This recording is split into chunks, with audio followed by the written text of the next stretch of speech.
하나님의 말씀을 사모하는 하나님 나라의 백성들 가운데 주권자이신 하나님께서 부어주시는 은혜와 평강이 충만케 임하시기를 축복합니다. 아멘. 오늘은 에베소서 2장 말씀을 보도록 하겠습니다. 에베소서 2장 가운데서는 교리적인 요소들이 나옵니다. 우리가 교리 그러면 어렵다라고 생각하는데 교리와 실천은 함께 갑니다.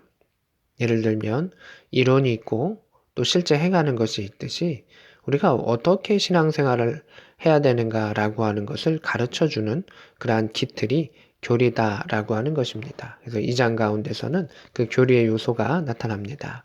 2장 1절입니다. 그는 예수 그리스도시죠. 허물과 죄로 죽었던 너희를 살리셨도다. 그때 너희는 그 가운데 행하여 이 세상의 풍조를 따르고 공중의 권세 잡은 자를 따랐으니 이렇게 되어 있습니다. 우리는 이전에 세상의 풍조를 따르고 공중의 권세 잡은 자, 어둠의 영이죠.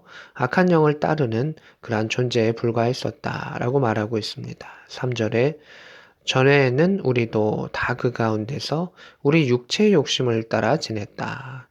우리가 예수를 믿기 전에는 말씀을 따라 사는 존재가 아니라 하나님의 은혜를 따라 사는 존재가 아니라 육체의 욕심을 따라 사는 존재다라고 말하는 것입니다. 그래서 욕심이라고 하는 것은 육체의 바램이죠. 육체는 여러 가지 요구사항들이 있습니다. 또 필요한 것들이 있습니다. 또 어떤 것은 합당한 것이고 어떤 것은 좀 지나쳐서 욕심이 되는 것이 있죠. 그런데 여기서 말하고 있는 핵심은 무엇이냐 하면 하나님을 따르지 않았다는 것입니다. 육체의 마음에 원하는 것을 행한다. 하나님이 원하시는 것을 행하는 것이 그리스도인의 중심의 삶입니다. 그러나 로봇과 같이 하나님 원하시는 것을 행하는 것이 아니라 하나님을 사랑하기에 그 은혜가 너무 크기에 하나님을 더 사랑하기 위해서 그의 말씀에 순종하고 하나님 원하시는 것을 행하는 것. 그것이 신앙의 본질이죠. 그래서 다시 말씀으로 들어가면 다른 이들과 같이 본질상 진노의 자녀였더니 결국 심판받을 수밖에 없는 그러한 연약한 사람들이었다라고 하는 것을 말하고 있습니다. 4절입니다. 긍휼이 풍성하신 하나님이 우리를 사랑하신 그 큰 사랑을 인하여 하나님의 그 마음과 행동의 중심은 사랑이다. 큰 사랑이다. 긍휼에서 기한한 큰 사랑이다라고 하는 것입니다. 그래서 긍휼을 말하는 것은 긍휼은 은혜, 자비 이런 식으로 또 표현할 수가 있죠. 우리가 무엇을 잘해서가 아니라 우리를 불쌍히 여기시고 긍휼히 여기시는 그 사랑, 그 큰 사랑 가운데라고 말하고 있습니다. 5절에 허물로 죽은 우리를 그리스도와 함께 살리셨다라고 말하고 있습니다. 여기서 허물로 죽은 이렇게 되어 있습니다. 이게 죄로 인해서 연약함으로 인해서 우리가 이미 죽었다라고 하는 것입니다. 2장 1절의 내용도 그것이죠. 허물과 죄로 우리는 죽었었다. 영적인 그런 것 가운데 하나님과 떨어져 있었기 때문에 영적인 부분은 이미 죽어 있는 상태다. 예를 들면 가사 상태인 거죠. 살아있는 것 같으나 숨이 붙어 있는 것 같으나 이미 죽어 있는 그러한 존재. 하나님을 떠났던 비참한 존재였다라고 하는 것을 볼 수가 있습니다. 그래서 우리를 그리스도와 함께 살리셨다.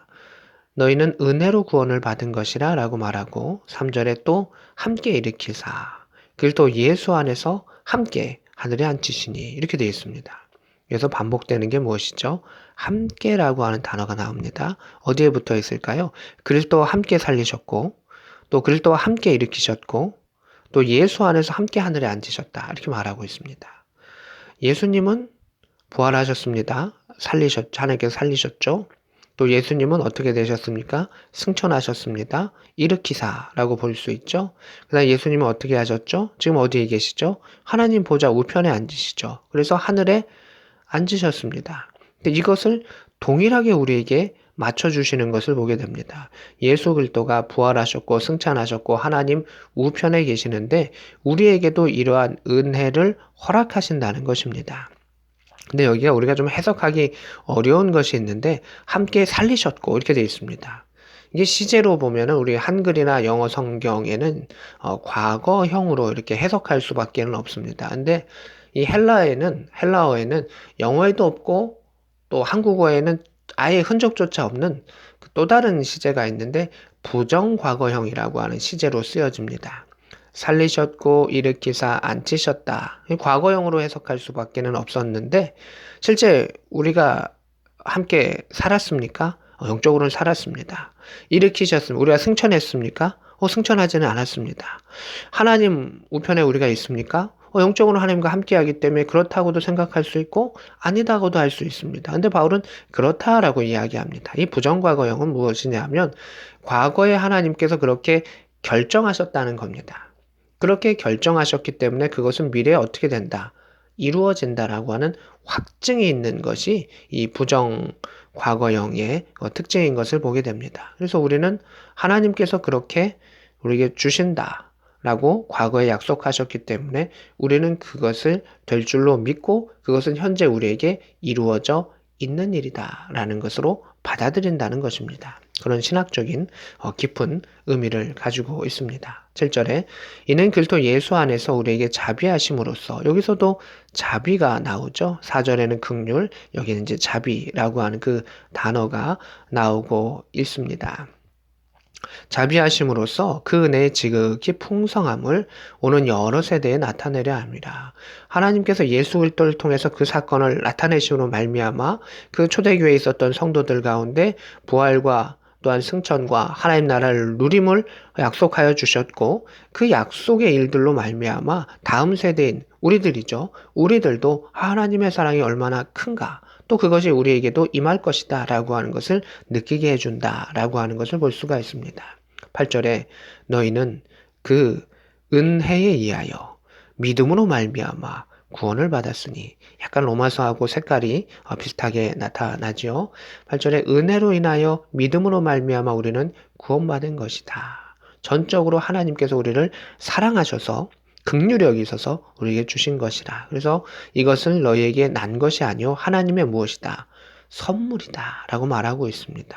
선물은 주는 자의 마음이고 또 주는 자의 주권이죠. 받는 자는 그것을 기쁨으로 감사함으로 받으면 되는 것이죠. 9절에 행위에서 난 것이 아니다. 이는 누구든지 자랑하지 못하게 함이라. 자신이 뭘 잘하면 자신이 자랑할 수가 있을 것입니다. 그런데 하나님은 그것을 원치 않으셨습니다. 이것이 하나님 주신 것을 하나님의 감사함과 사랑으로 나타내기를 원하고 하나님의 방법으로 영광 돌리기를 원하시는 그 하나님의 성품을 볼 수가 있습니다. 10절입니다. 우리는 그가 만드신 바라. 이것을 인정하는 게 참 중요합니다. 아담과 하와는 죄를 지었을 때 하나님과 동일해지려고 했었습니다. 그 선악을 알므로 하나님과 동일해지려고 했었습니다. 나는 하나님께서 만드신 존재입니다 라고 하는 그 약속을 파기한 것입니다. 나는 하나님의 자녀다 라고 하는 것을 파기한 것입니다. 그런데 10절에 우리는 그가 만드신 바라 라고 하는 것을 인정하는 것이 우리 또 신앙의 고백의 또 시작점이고 또 중요한 부분임을 말하고 있습니다. 그리스도 예수 안에서 계속해서 에베소서에서 말하는 게 뭡니까? 그리스도 예수 안에서입니다.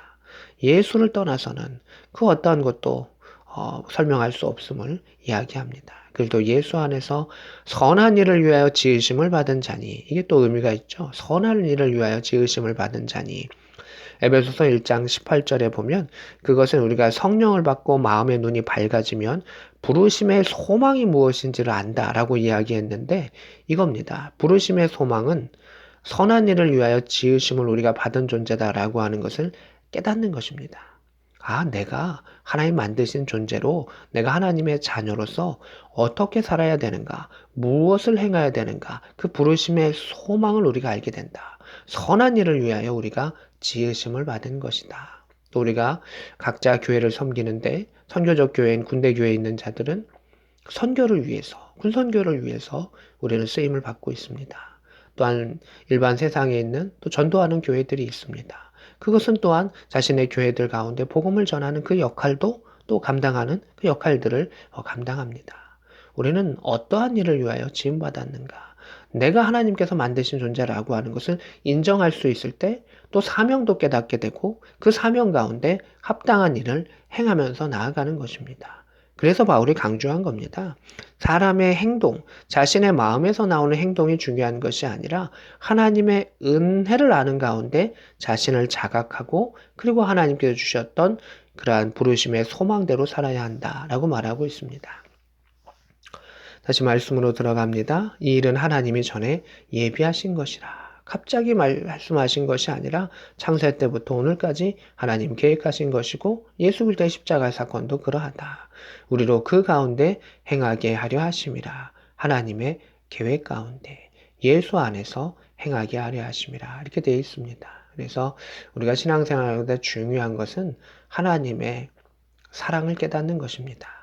예수 그리스도를 통하여 십자가의 사건을 통해서 하나님의 사랑을 깨달을 때 우리는 하나님을 창조주로 나의 아버지로 인정할 수 있으며 그리고 자녀된 자로서 또 피조물로서 마땅히 해야 될 일들을 알고 행할 수가 있습니다. 말씀을 씹으며 말씀을 생각하는 가운데 그리스도의 십자가를 통한 하나님의 사랑을 더욱더 알아가고 그 하나님의 사랑을 복음의 증인으로서 전달할 수 있는 복된 저와 여러분 될 수 있기를 우리 구주 예수 그리스도의 이름으로 축복합니다. 아멘.